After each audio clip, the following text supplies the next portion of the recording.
Hi friends, this is Shuprit Karmatadu. So today I'm going to discuss about ASIC World Sino Australia. We are 4 members in our group, including me, Osama, Jahangir and Harinder Singh. So today I'm going to discuss about table of content, introduction, key principle, main issues, bridges and conclusion.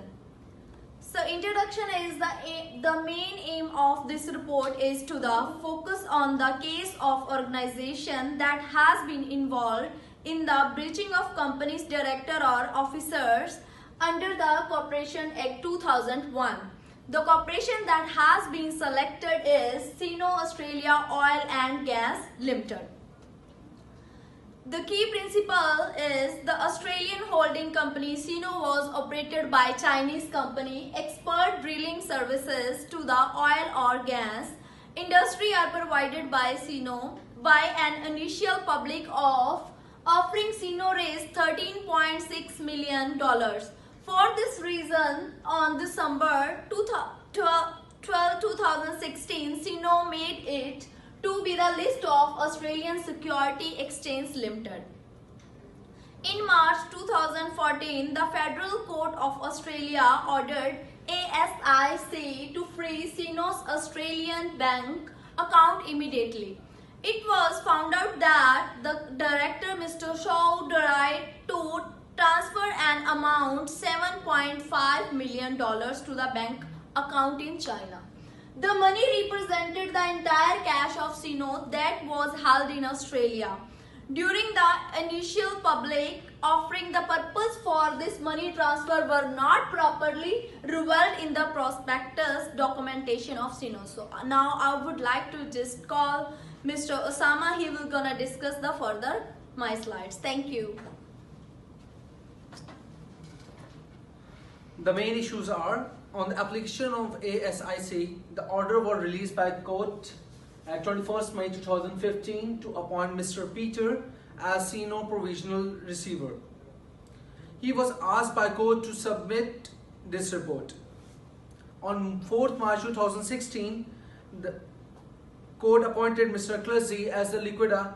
On 11th August 2016 of the section 672(4)(2), 728(1)(a), 728(1)(b), 728(1)(c and 104(1)(h of the Corporation Act of the company. On December 8, 2016, application of the liquidator of Sino, the court ordered to make $55,758 compensation dollars in order to against Mr. Shaw in order to meet the liability of sale.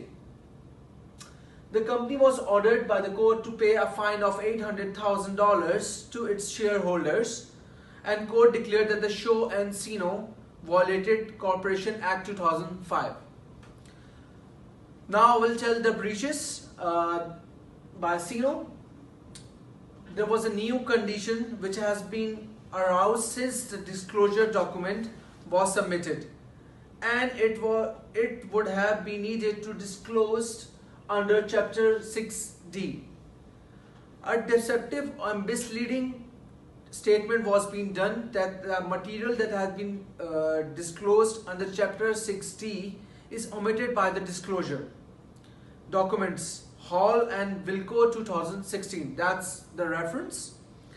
In Sino prospectus documentation, the above described law have been violated by the company. Further breaches are going to be told by Mr. Jahangir. Thank you. Hello everyone, my name is Jahangir Samad, and today I like to discuss the breaches by court. Number first is failed in familiarizing himself with the requirements of disclosure of ASX for the list of organizations. Failed in disclosing that the profit forecast of Sino could not be achieved, which has been disclosed in its replacement prospectus to the board. Number two, these are the bridges as well. Try to transfer to the Chinese-based subsidiary 7.5 million without giving a proper explanation about the transfer to the board, and without taking appropriate initiatives to make sure that the loan can be recovered, and failed in understanding the signed documents, even he could not speak or read English. Conclusion, I'd like to invite my friend. Hello, my name is Vinder Singh. Here we conclude the whole study in following two slides. The Corporation Act 2001 explains the laws for dealing with the federal and interstate business units present in Australia. It is considered as one of the largest and most comprehensive act of the corporation in the world. The Australian holding company Sino was operated by a Chinese company. Expert drilling services to the oil and gas industries are provided by Sino. In March 2014, the Federal Court of Australia ordered Asic to freeze Sino's Australian bank account immediately. On 11th August 2016, it was declared by a court that Sino has been involved in the violation of sections 6742, 7281A, 7281B, 7281C and 104(1)(h) of the Corporation Act 2001, and Mr. Shaw was violated section 118(1) and 674(2)(a). The former chairman of Sino Australia Oil Limited, Mr. Tian Peng Shaw, was disqualified by the Federal Court of Australia for 20 years from the management of the corporation. The company was ordered by the court to pay a fine of $800,000